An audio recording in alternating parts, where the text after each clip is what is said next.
naninigas, Uy! nanginginig, at walang tigil na nangingisay na nadatnan ang tatlong binatang ito. Na yung buka, no? Taga saan kayo itong mga to? Look. Dali nila kayo sa ospital. Ang isa sa kanila, kahit hirap ng kontrolin ang pangingisay, pilit pa ring bumabangon. Baka mag-zombie na yan. Habang ang isa pa, nawalan naman ng malay at nagsuka. Ay! Nagsuka na. Ayun no, nagbula ng isaw. Patagilitin nyo, patagilid. Malulunod yan kung sa bagan yan. Parang tinatake na hindi mo malaman. Kala nga namin lasing mo. Mahirap dito, baka nakadrugs. Ayun na nga. Yun nga, baka nagurkot. Nakababahala, bakit bigla-bigla at sabay-sabay silang nangisay? Dali nila kayo sa ospital. Baka mag-zombie na yan. Tatlong lalaki sa Puerto Princesa City sa Palawan, sabay-sabay na bumagsak at nangisay pa.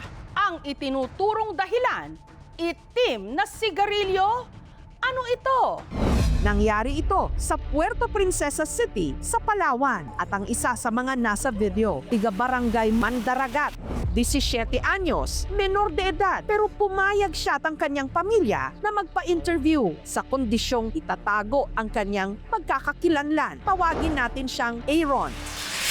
Bibili lang daw sana si Aaron ng sigarilyo nung lapitan siya ng isang lalaki. Kakilala po namin yun pero hindi po namin kaibigan.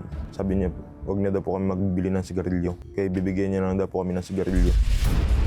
Pero ang sigarilyong inalok daw sa kanya at sa isa pa niyang kaibigan, hindi raw yung tipikal na nabibili sa mga tindahan. Ordinaryong ano lang, sigarilyo. Pero kulay itim po siya. 10 piso po yung ano niya sa amin. Dahil unang beses daw ni Aaron na makita ang sigarilyo na yon, naengganyo siya. Ang gusto lang po namin tikman yun. Yung binigay niya po sa amin, may sindi na po. Yung nag-alok po sa amin, siya po yung unang nag-hits ng sigarilyo. Sabay ako po, sunod po yung isang kasama ko. Pero ilang sandali lang, matapos nila itong hit-hitin, Yung katawan namin parang nag-cramps. Bigla po kami bumagsak. Hindi na po makontrol yung sarili. Yung parang yung may pumipigil sa katawan mo po. Uy! Dali nila kayo sa ospital. Nakikita ko po maraming tao sa paligid. Yung katawan lang po yung hindi ko makontrol. Pili niya magtayo. Baka mag-zombie na yan. hanggang sa may dumating na ambulansya para sila'y saklolohan. Hindi yan sila na-aksidente. Mga nakaano lang yan. Tambay lang yan dyan. Oh. Bigla na lang nagbagsak. Sabay-sabay pa man din sila. Sina Aaron agad isinugod sa ospital. Nung nahimasmasan, agad niyang inalala ang itim na sigarilyo na ipinahit-hit daw sa kanila. Ang tanda niya, ang tawag daw sa sigarilyong yon, tuklaw, dahil tila may taglay raw talaga itong kamandag. Ay, devil smoke. Sa pagsasaliksik ng aming team, na lamang ang hinit-hit di umano ni na Aaron, isang klase ng tabako na tumutubo sa bansang Vietnam na ang tawag tuklaw. Ang tuklaw po ay isang halaman, kaparehas po siya ng ating tobacco dito. Pero ibang species po, Nicotiana rustica po ang pangalan.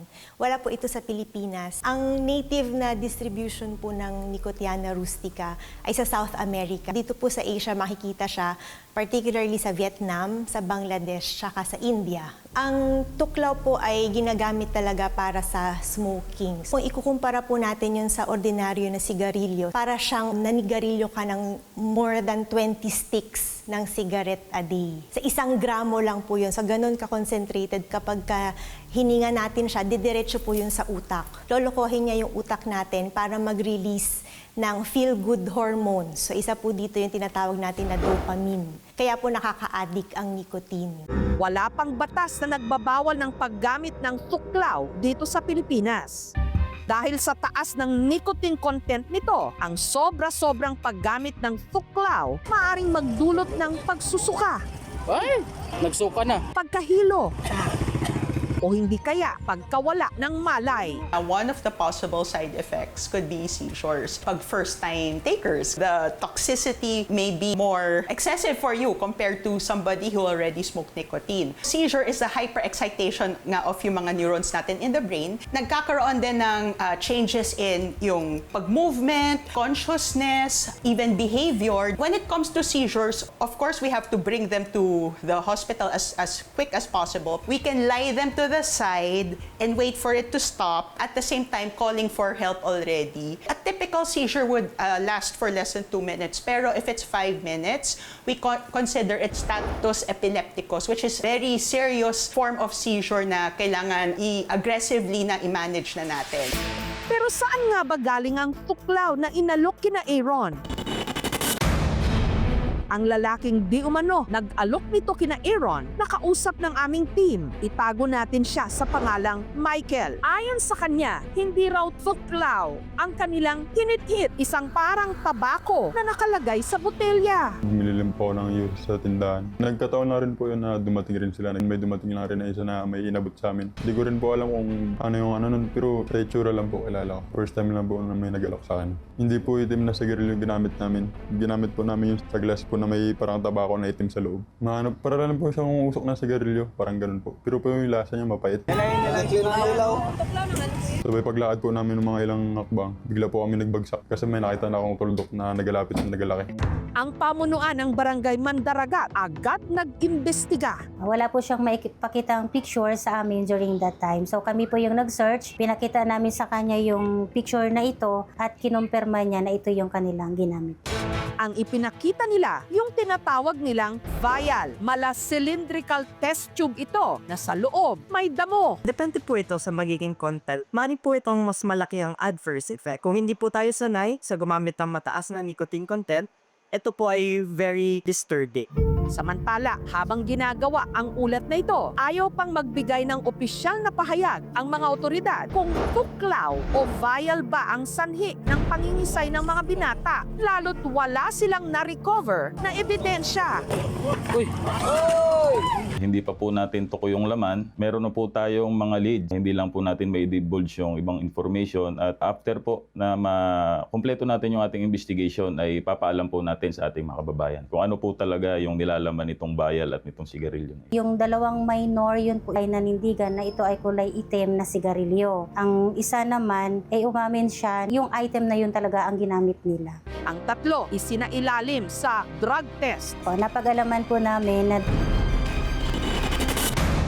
dalawa ang negatibo at isa yung positibo. Magkakandak po kami ng mga intelligence operation. I-identify po namin kung sino po ang nagpapadala, nagpapakalat nitong mga bagay na ito. Hihingi rin po kami ng tulong sa iba't ibang government agencies upang maiwasan na po, ma-eradicate na yung pagpasok at pagkalat ng mga ganitong bagay dito sa lungsod ng Puerto Princesa. Bukod pa sa pag-alok ni umano ng tuklaw, na pag-alaman ng aming team na may iba pang reklamo laban kay Michael. Una, nariyang pinagbantaan di mano niya ang uploader ng nag-viral nilang video. May nagtitreat sa akin. May nagchat sa akin na isa sa mga nangisay na pinapabura yung video. Nakipag-usap ako na huwag idama yung pamilya ko. Nag-blatter na agad ako. Wala po akong binabanta doon. Sinabi ko po sa kanya, pa-delete na lang po ng video. Marami po yung chat na kung anong pinagsabi niya sa akin. Nag-take daw po ng marijuana, ganun, sabi niya. Hinihira po siya. At sa video na kuha sa kanila, makikitang si Michael may gamit na motor na di umano nakaw. Nakilala kasi ito ng mismong may-ari ng nakapanood sa video. Na-confirm po natin na nakaw po yung motorcycle. Siya po ang suspect according po dun sa ating mga witnesses. So siya po ang papailan natin ng kaso. Di ko rin po alam na nakaw po yan. Gimbili ko po siya sa online lang rin. Gimbili ko po ng 8+. Nagtaka rin ako ba't bininta niya ng ganong kamura. Sa ngayon po is nakuhanan na po natin ng statements yung mga witnesses and for filing na po yung kaso natin ng motor napping. Sana po hindi na maano ng ibang bata, hindi na nila tikman yung sigarilyong ganun. Huwag tayo basta take ng kung ano-ano. Huwag basta-basta sumama sa mga kaibigan na hindi sila sigurado. Usok na inakala nilang laro. Apoy pala ng kapahamakan. Dali nila kayo sa ospital. Kaya bago magpadala sa tukso, maging babala sana ito Uy! sa maling uso at maling mga kasama. Ang isang hit-hit lang Ay! Nagsuka na. pwedeng maging huling hininga. Magsumbi na yan. Thank you for watching, mga kapuso. Kung nagustuhan niyo po ang videong ito, subscribe na sa GMA Public Affairs YouTube channel. And don't forget to hit the bell button for our latest updates.